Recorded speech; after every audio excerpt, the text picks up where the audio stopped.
আসসালামু আলাইকুম সম্মানিত ভিউয়ার, আপনারা খেয়াল করেন আমাদের স্ক্রিনে দেখানো রিপোর্টে আমরা দুইটা ডেটের ডিপোজিটকে কম্প্যারিজন করেছি। 31 ডিসেম্বর 2023-এর সাথে 31 মে 2024 এই দুই ডেটের ডিপোজিটকে আমরা কম্প্যারিজন করে আমরা কলামে ভেরিয়েন্স বের করেছি এবং আমরা দেখতে পাচ্ছি যে ভেরিয়েন্স কোনো কোনো ডেটের জন্য নেগেটিভ আসছে, আবার কোনো কোনো ডেটের জন্য সেটা পজিটিভ আসছে। কিন্তু আমাদের মূল যে চাওয়াটা সেটা হচ্ছে যে আমরা যে সকল ভেরিয়েন্স আমরা পজিটিভ আকারে পেয়েছি সে সকল রুগুলোকে আমরা দেখেন গ্রিন কালার দিয়ে পুরো রুকেই হাইলাইট করেছি। আবার যে সকল ভেরিয়েন্স নেগেটিভ আসছে সে সকল রুগুলোকে আমরা লাইট রেড কালার দিয়ে হাইলাইট করেছি। এটা আমরা কিভাবে করব আজকের এই ভিডিওতে আমরা এটাই শিখতে যাচ্ছি।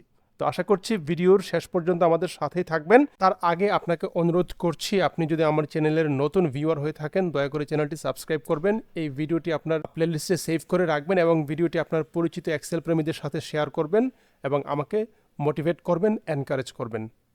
তো কলামের ভ্যালুর উপর ভিত্তি করে প্রতিটি রুকে ভিন্ন ভিন্ন ফিল কালার দিয়ে হাইলাইট করার জন্য আমাদেরকে যেটি করতে হবে, শুরুতেই সম্পূর্ণ ডেটাটি আমরা ড্র্যাগ করে সিলেক্ট করে নিচ্ছি। সম্পূর্ণ ডেটা সিলেকশন করার পর এখন আমরা যাব হোম ট্যাবে। হোম ট্যাবের আন্ডারে আপনারা দেখেন স্টাইলস গ্রুপে কন্ডিশনাল ফরম্যাটিং। এই কন্ডিশনাল ফরম্যাটিংয়ে এখানে ক্লিক করার পর আমরা যাব নিউ রুলসে। নিউ রুলসে যাওয়ার পর use a formula to determine which cells to format. এখন এই যে এখানে আমরা ফর্মুলাটি ইউজ করব। আমরা জানি যে এক্সেলে যে কোনো ফর্মুলা ইউজ করার আগে আমাদেরকে ইকুয়াল টু সাইন দিয়ে নিতে হয়। এখন আমরা যেটা করব যে আমরা কলামকে ফিক্স রেখে তার প্রতিটি সেলকে আমরা কন্ডিশন দিয়ে ইভ্যালুয়েট করব।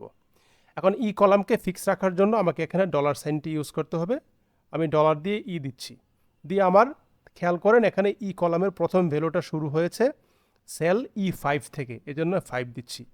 এখানে ভালো করে খেয়াল করেন আমি কিন্তু ডলার সাইনটা ইউজ করেছি এর আগে, অর্থাৎ এক্ষেত্রে শুধু কলামটা ফিক্স হয়েছে, রো নাম্বার কিন্তু ফিক্স হয়নি।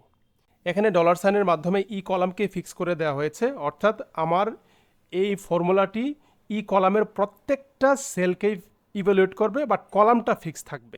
অর্থাৎ সে প্রথমে E5কে করবে, তারপরে E6 E7 এভাবে প্রতিটি সেলকে সে ইভ্যালুয়েট করবে, বাট কলামটা হিসেবে ফিক্স থাকবে।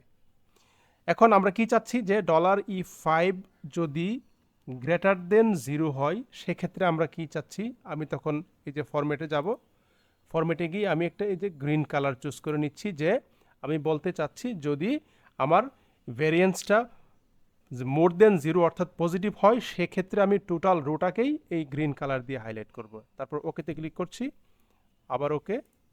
দেখেন অলরেডি কিন্তু আমার এই সংশ্লিষ্ট পজিটিভ ভেরিয়েন্সের রোগুলো কিন্তু অলরেডি গ্রিন কালার দিয়ে হাইলাইটেড হয়ে গেছে।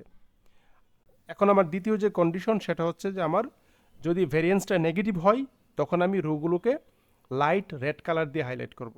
সেজন্য আবারও আমি পুরো ডেটাটাকে সিলেক্ট করে নিচ্ছি, কন্ট্রোল শিফট রাইটেরও কন্ট্রোল শিফট ডাউনেরও দিয়ে সিলেক্ট করে নিলাম। এখন আবার আমি সেই কন্ডিশনাল ফরম্যাটিংয়ে যাচ্ছি,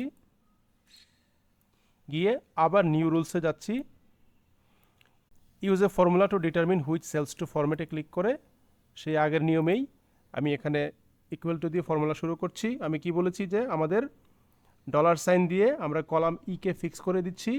এরপর আমার প্রথম ভ্যালিউ শুরু হয়েছে রু 5 থেকে, তাহলে এখন কি বলবো, যদি লেস দেন 0 হয় তখন আমি কি ফরম্যাটিং করতে চাচ্ছি, এখন আমি ফরম্যাটিংয়ে যাচ্ছি, লাইট রেড কালার সিলেক্ট করে আমি ওকেতে ক্লিক করছি, আবার ওকেতে ক্লিক করছি। এই যে দেখেন আমার কাজ কিন্তু হয়ে গেছে। যে সকল ভেরিয়েন্স নেগেটিভ আছে ওই সকল রোগুলো আপনি দেখেন লাইট রেড কালার দিয়ে ফিল হয়ে গেছে, আর যে সকল ভেরিয়েন্স পজিটিভ আছে অর্থাৎ ডিপোজিট গ্রোথ যাদের পজিটিভ তাদের রোগুলো গ্রিন কালার দিয়ে ফিল হয়ে গেছে, আর যাদের ডিপোজিট গ্রোথ নেগেটিভ তাদের রোগুলো লাইট রেড কালার দিয়ে ফিল হয়ে গেছে। এতে করে কিন্তু আপনার যারা সিনিয়র এই রিপোর্টের যারা ইউজার তারা কিন্তু খুব সহজেই বুঝে নিতে পারছে যে কোন ব্রাঞ্চগুলোর ডিপোজিট গ্রোথ পজিটিভ আর কোন ব্রাঞ্চগুলোর ডিপোজিট গ্রোথ নেগেটিভ। তো রেসপেক্টেড ভিউয়ার, আপনাকে অসংখ্য ধন্যবাদ জানাচ্ছি এতক্ষণ আমাদের সাথে ছিলেন। আশা করছি আমার চ্যানেলটি আপনি সাবস্ক্রাইব করেছেন। আপনার সাথে দেখা হবে পরবর্তী ভিডিওতে। টিল দেন ভালো থাকুন। আসসালামু আলাইকুম।